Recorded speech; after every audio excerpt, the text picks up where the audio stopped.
Hello friends, property लेन then .com channel पे मैं भूपेंद्र सिवाग आपका वेलकम करता हूं। आज मैं फिर से आपके लिए लेकर आया हूं रियल एस्टेट की बहुत सारी अपडेट। इसमें बहुत सारी अपडेट आपको ऐसी मिलेंगी जो आपने ना कहीं पढ़ी होंगी, ना सुनी होंगी, ना देखी होंगी। तो आज का हम रियल एस्टेट का अपना ये नया एपिसोड शुरू कर देते हैं। बस आगे बढ़ने से पहले ये कहूँगा, वीडियो को सबसे पहले लाइक कर दीजिए। वीडियो को लाइक कर देंगे, मोटिवेशन बन जाएगा। और चैनल पे पहली बार आए, फॉरवर्ड वीडियो देख रहे हैं तो इस चैनल को अभी सब्सक्राइब कर दीजिए और जो बेल आइकॉन है उसको दबा दीजिए ताकि आपको नोटिफिकेशन आते रहें। तो आपको मैं बताऊं, एक मुंबई बेस्ड जर्नलिस्ट हैं, विशाल भार्गवा नाम है उनका। विशाल भार्गव, आपने देखा होगा मनी कंट्रोल के लिए वो शो भी करते हैं। उन्होंने सोशल मीडिया पर लिखा है कि बस गुड़गांव के रियल एस्टेट का जो बबल था उसका क्लाइमेक्स लिखा जा रहा है। कभी भी ये बबल आ सकता है, फट सकता है, ऐसा उनका दावा है। आप में से कितने लोगों को लगता है कि वो टाइम आ चुका है या उस टाइम को भी आना है? आज से 2 से 3 महीने पहले मैंने वीडियोस जब बनाने शुरू करे थे प्राइसिंग को लेकर कि बिल्डर अनरियलिस्टिक प्राइस लेकर आ रहे हैं, तो मैंने उसके साथ साथ कुछ चीज़ें कही थी कि जब आपको बबल या क्लाइमेक्स आता हुआ दिखेगा बबल फटने का, तो बहुत सारी चीज़ें आपको उससे पहले दिखाई देंगी। उससे पहले आपको दिखाई देगा कि जो सप्लाई है वो बहुत ज़्यादा बढ़ जाएगी, हर बिल्डर अपना नया प्रोजेक्ट लेकर आने लगेगा, प्राइस शूटअप बहुत ज़्यादा हो जाएंगे और फिर पेमेंट प्लान पे बात आके टिक जाएगी कि पेमेंट प्लान अच्छे आने शुरू हो जाएंगे। तो मुझे लगता है कि बहुत सारे पेमेंट प्लान ऑलरेडी आ चुके हैं जो बहुत बेहतर हैं। और इसी की क्रम में एक और डेवलपर है जिसका नाम है M3M, वो अपना 2476 का पेमेंट प्लान लेकर आ चुका है। इस पेमेंट प्लान में आपको 24% अभी पे करना है, बाकी आपको पोजीशन के टाइम पे करना है। बहुत लिमिटेड यूनिट तक इन्होंने अपना ये पेमेंट प्लान रखा है। अगर आप M3M के किसी भी प्रोजेक्ट में इंटरेस्ट रखते हैं तो आप उसको कंसिडर कर सकते हैं या हमसे भी कांटेक्ट कर सकते हैं।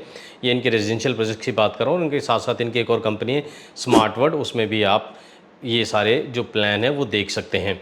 अब आगे बढ़ लेते हैं, अगली अपडेट पे बात कर लेते हैं। अगली अपडेट पे मैं बात करूँगा NCR में सिद्धार्थ विहार की। सिद्धार्थ विहार पड़ता है बैंगॉन दिल्ली मेरठ एक्सप्रेसवे पे। आपको दिल्ली से मुश्किल से 20 मिनट लगेंगे सिद्धार्थ विहार पहुंचने में। वहाँ पर एक टाउनशिप लेकर आ रहा है, साउथ का डेवलपर है प्रेस्टीज, 50 से 60 एकड़ की टाउनशिप लेकर आ रहा है। इसमें 2 BHK से लेके और 3 BHK 4 BHK और पेंट हाउस भी आपको देखने को मिलेगा। और मुझे लगता है कि बहुत ही रियलिस्टिक प्राइस पे ये अपने प्रोजेक्ट लॉन्च करेंगे, क्योंकि नॉर्थ इंडिया के मार्केट में उनको अपना होल्ड करना है। मैं पहले भी 1-2 बार इसके बारे में डिस्कस कर चुका हूँ। इसका जो ऑफिशियली लॉन्च है वो तो दिवाली के बाद होगा, बट बहुत जल्दी UIs का और वो सारी चीज़ें इसमें शुरू होने वाली है। अगर आप उसमें इंटरेस्ट रखते हैं आप उसको भी देख सकते हैं। यहाँ की जो USP है वो मैं आपको बता देता हूँ। नोएडा बहुत पास है यहाँ से, ग्रेटर नोएडा बहुत पास है, दिल्ली बहुत पास है। और एक जो आपने RRTS का नाम सुना होगा जो दिल्ली से मेरठ तक जा रही है, एक और RRTS की प्लानिंग है जो सिद्धार्थ विहार से शुरू होगी और जेवर एयरपोर्ट तक जाएगी। करीब 72 किलोमीटर लंबी ये ट्रेन का ट्रैक होगा। तो अगर ये बन जाता है और सिद्धार्थ विहार में ये प्रोजेक्ट आता है तो आपको अच्छा एप्रिसिएशन देखने को मिल सकता है। इस प्रोजेक्ट के बारे में सिर्फ इन्फॉर्मेशन आपको दी जा रही है, इसको प्रमोट नहीं किया जा रहा है, तो अपना डिसीजन सोच समझ के लें। बट जो चीज़ें आसपास हैं मुझे लगा उसके बारे में बात की जाए, तो मैं आपको इसके बारे में जानकारी दे रहा हूँ। अब वापस लौट आते हैं, एक और अपडेट की बात कर लेते हैं। आज की अपडेट में बात करेंगे टार की। एक बहुत अच्छा प्रोजेक्ट आया था, 4 साइड ओपन था और लोगों ने उसको पसंद किया। उसका लेआउट, उसका लोकेशन, उसकी प्राइसिंग सब बहुत बढ़िया थी। ऐसा फिलर्स आ रहे हैं मार्केट से, ऐसी चीज़ें पता लग रही हैं कि उनका जो फेज़ 1 था 3 BHK का ऑलमोस्ट पूरा सोल्ड आउट हो गया। अब वो सेकंड फेज़ लॉन्च करने जा रहे हैं। फर्स्ट फेज़ और सेकंड फेज़ के बीच में ही आपको कम से कम 50 लाख का डिफरेंस देखने को मिल सकता है। जी हाँ, 50 लाख का डिफरेंस देखने को मिल सकता है। जिन्होंने फेज़ 1 में इस प्रॉपर्टी में अपना इंटरेस्ट दिखाया और प्रॉपर्टी बुक कर ली, वो अच्छे अप्रिसिएशन पे रहेंगे। तो ये एक अच्छी चीज़ है कि इस तरह के लग्जरी प्रोजेक्ट आ रहे हैं, लेकिन वो लग्जरी प्रोजेक्ट रियल में लग्जरी हैं और वो जो पब्लिक की डिमांड है, पब्लिक की जो ज़रूरत है, लोगों की जो नीड्स है, उसको कैटर कर रहे हैं, इसलिए उनको पसंद किया जा रहा है। इससे पहले सिल्वर ग्लेड में भी बहुत अच्छा रिस्पॉन्स मिला था। और आपकी मैं जानकारी के लिए बता दूं, बहुत सारे लोगों को नहीं पता होगा, ये जो अपार्टमेंट जिन 2 प्रोजेक्ट्स की मैं बात कर रहा हूँ, इसमें जो अपार्टमेंट है वो 6 करोड़ के आसपास से स्टार्ट होते हैं। जी हाँ, 6 करोड़ का बजट में भी चीज़ें बिक रही हैं। अगर आप अच्छी चीज़ें लेकर आएंगे तो लोग उसको पसंद करेंगे। अब हम बढ़ लेते हैं अपनी अगली अपडेट पे। एक बिल्डर हैं, गुड़गांव के ही बिल्डर हैं, गुड़गांव बेस्ड बिल्डर हैं। उनके सेल्स हेड ने एक बहुत ही बड़ा दावा कर दिया है। मुझे लगता है कि उस पर आपका फीडबैक और आपका कमेंट बहुत ज़रूरी रहेगा जानने के लिए। अभी तक गोल्फ कोर्स एक्सटेंशन रोड का जो प्राइस है 20,000 रुपये हुआ है, मुश्किल से 20-22 हज़ार रुपये हुआ है। इतने साल बीत चुके हैं। उनका कहना है कि अगले 3 साल में ये प्राइस 50,000 रुपये पर स्क्वायर फीट तक पहुंच जाएगा। अगर आपको लगता है कि ये जो स्टेटमेंट दिया गया है ये हवा हवाई है तो नीचे हवा हवाई लिख दें। इससे मेरे पास ये मैसेज पहुंच जाएगा कि आपको ज़्यादा ग्राउंड रियलिटी पता है कंपेयर टू उस डेवलपर के सेल सेट को। अगले अपडेट पे चल लेते हैं। अगले अपडेट पे बात कर लेते हैं सिग्नेचर ग्लोबल की। सिग्नेचर ग्लोबल्स के फ्लोर से सोना में है, वो लॉन्च हो चुके हैं। जब आप ये वीडियो देख रहे होंगे या तो अलॉटमेंट शुरू हो चुकी होगी या अलॉटमेंट शुरू होने वाली होगी। तो आप में से कितने लोग हैं, जब इन्होंने 1.75 CR का प्राइस रखा था या 1.8 CR का रखा था, आपने उसमें EOI दिया था, अब इन्होंने ये प्राइस बढ़ा दिया है, तो कितने लोग हैं जो पीछे हट गए हैं? मैं जानना चाहता हूँ। मैं अपना एक सर्वे कर रहा हूँ, मुझे पता रहे कि प्राइस सेंसिटिव मार्केट है और अगर आप प्राइस ऊपर नीचे करेंगे तो उससे कस्टमर का जो सेंटीमेंट है वो हर्ट होगा। तो आप में से कितने ऐसे लोग हैं जिन्होंने पहले EOI दिया था और बाद में पीछे हट गए? ये नीचे कमेंट में ज़रूर बताएं। मैं आपको बिल्कुल ये नहीं कह रहा कि आपको इसमें जाना है और मैं बिल्कुल ये नहीं कह रहा कि आपको इसमें नहीं जाना। ये जस्ट मैं एक अपना सर्वे कर रहा हूँ, मैं जानना चाहता हूँ मार्केट का क्या फीडबैक है। सिर्फ M3M ही नहीं, और भी डेवलपर्स हैं जो अपने नए नए पेमेंट प्लान लेकर आ रहे हैं, और जो अच्छे पेमेंट प्लान जिनको हम कह सकते हैं। अभी तक तो ज़्यादा जो डेवलपर थे वो कंस्ट्रक्शन लिंक लेकर आ रहे थे, और कंस्ट्रक्शन लिंक बहुत सारे लोगों को समझ में नहीं आ रहा था, क्योंकि बहुत जल्दी बहुत सारा पैसा जो डेवलपर है वो आपसे ले लेता है। तो बहुत सारे लोग इस इंतज़ार में थे कि अच्छा पेमेंट प्लान आए। तो मैंने देखा है कि एक MRG के फ्लोर से 106 में उनका 3565 पेमेंट प्लान है। इसके साथ साथ एक और डेवलपर है, मैं बात कर रहा हूँ सिग्नेचर की, वो 84 में अपना एक प्रोजेक्ट लेकर आ रहा है। ट्विन टावर के नाम से प्रोजेक्ट है, लिमिटेड सी इसमें यूनिट है। उन्होंने भी 25% और 75% का एक अच्छा पेमेंट प्लान दिया है, जिसमें आपको 25% अभी पे करना है, बाकी आपको पोजीशन के टाइम पे करना है। तो बहुत सारे ऐसे लोग हैं जो पेमेंट प्लान देखकर ही प्रॉपर्टी बाय करते हैं, चाहे उसमें इन्वेस्टर हों चाहे उसमें वो एंड यूज़र हों। तो आपको ये 2-3 डेवलपर हैं, एक M3M हो गया, सिग्नेचर हो गया और MRG हो गया, जिनके अच्छे पेमेंट प्लान आपको देखने को मिल रहे हैं। इसके अलावा हो सकता है कि एक आधा डेवलपर और हो जिसका मैं नाम भूल गया हूँ, तो आप नीचे कमेंट में ज़रूर लिख के बताएं, ताकि मेरी जो इन्फॉर्मेशन है वो भी अपडेट हो जाए, पता लग जाए कि हाँ और भी डेवलपर हैं जो इस तरह का पेमेंट प्लान लेकर आ रहे हैं। अब बात कर लेते हैं एक और अपडेट की, बड़ी इंपॉर्टेंट अपडेट है, और सुप्रीम कोर्ट ने बड़ी ही तल्ख टिप्पणी की है रेरा अथॉरिटीज़ को लेकर। सुप्रीम कोर्ट ने कहा है कि रेरा अथॉरिटीज़ जो रिटायर्ड ब्यूरोक्रेट्स हैं उनका रिहेबिलिटेशन सेंटर बन के रह गए हैं, और जिस पर्पज़ के लिए ये अथॉरिटीज़ बनाई गई थी कि बायर के राइट्स प्रोटेक्ट हों, बायर को अपना घर टाइम पे मिले, ये उस पर्पस को पूरा करते हुए नहीं दिख रही हैं। ये बहुत बड़ी बात है। जब रेरा अथॉरिटी की बात हो रही है तो एक और मैं आपके साथ बड़ी अपडेट शेयर कर लेता हूँ रेरा अथॉरिटी की।